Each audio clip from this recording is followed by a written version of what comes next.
Joseph becomes a slave. Of his 12 sons, Jacob loved Joseph most. Joseph was the 11th boy. He was Rachel's oldest son.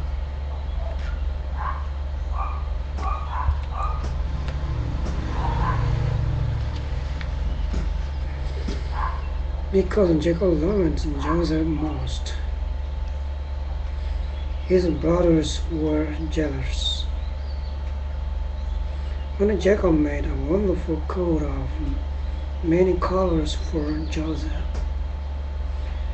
the older sons hated their brother. One day Joseph saw 4 of his brothers do wrong. As long as he could, he told his father what his brothers had done. They hated Joseph even more for telling on them. One night, 7-year-old Joseph had a strange dream. He had his brothers about it. He told his brothers about it. We were together in the field, biting cherries. My sheaf stood upright when yours bowed down, rolling.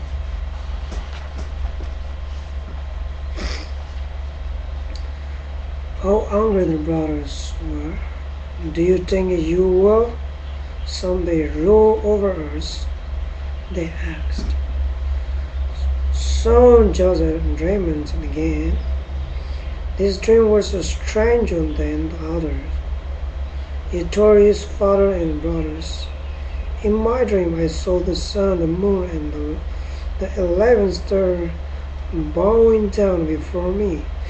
Joseph said, indeed, shall your father and your mother and your brothers bow down to you? The dream seems to make Joseph greater, better, and wiser than his family. Still, Jacob wondered what such a dream could mean.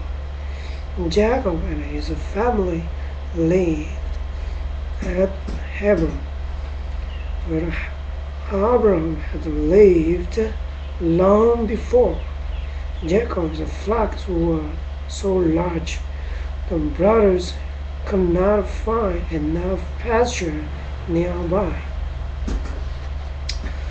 Sometimes they had to take the flocks far from home to find grass and water.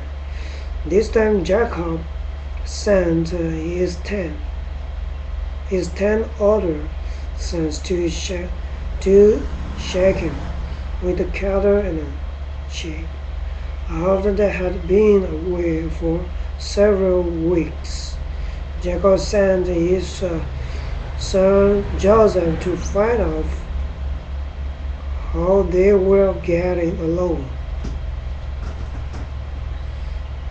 Joseph started out alone. It was 50 miles to Shechem. When he got there,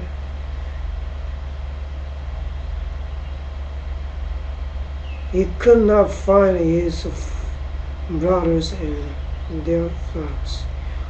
What should he do now? A man from the nearby town told Joseph, your brothers have gone to Jordan to find a better pasture. Joseph journeyed on over the hills and across the valleys to Dothan, 50 miles away. Long before he was within calling distance, he could see the floods.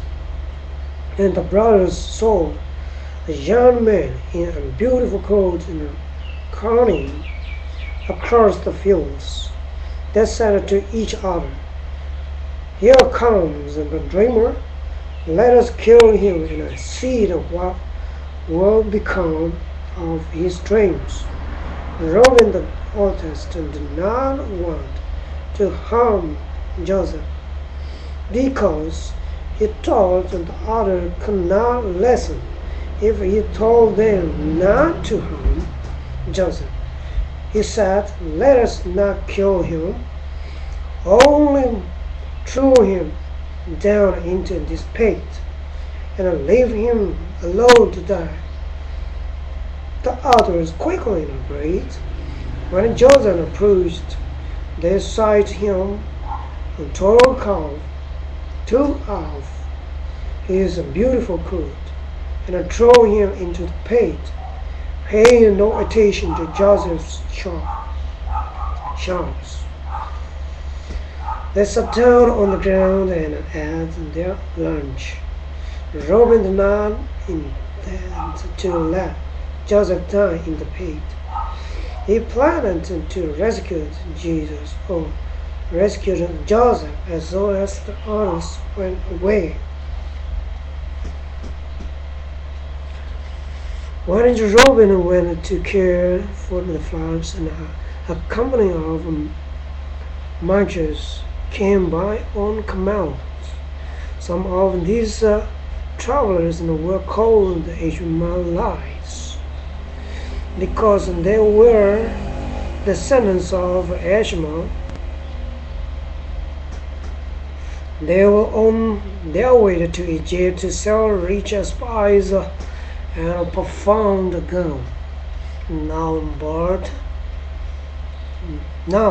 thought Joseph, "We can get rid of our brother and make some money."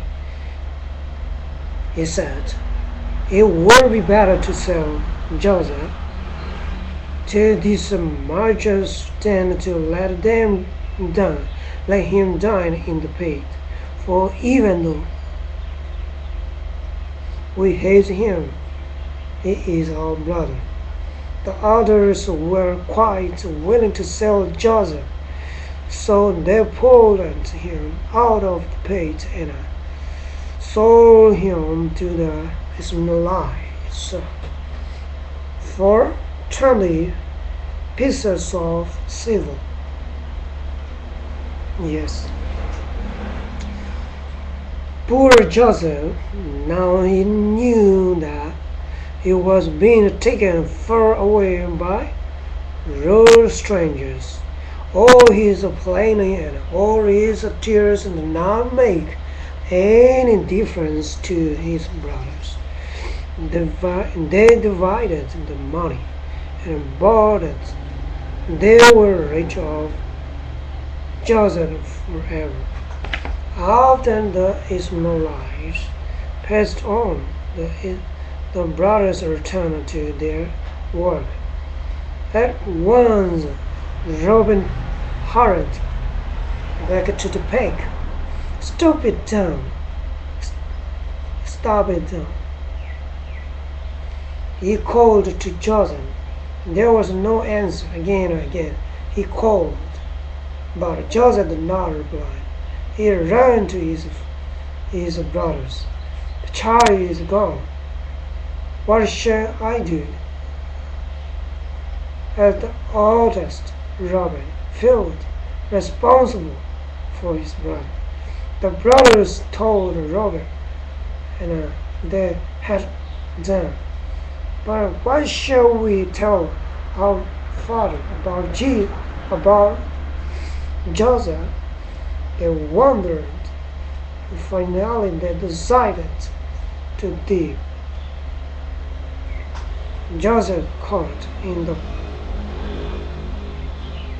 the blood of an animal. Take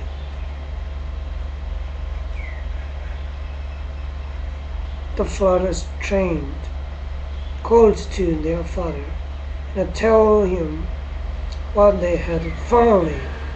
Jacob was alarmed when his son returned without Joseph. When he saw the blood-covered coat, he knew it was Joseph's. At once he believed what animal had killed Joseph. Jacob tore his clothes and dressed in sackcloth. He mourned badly and would not be comforted.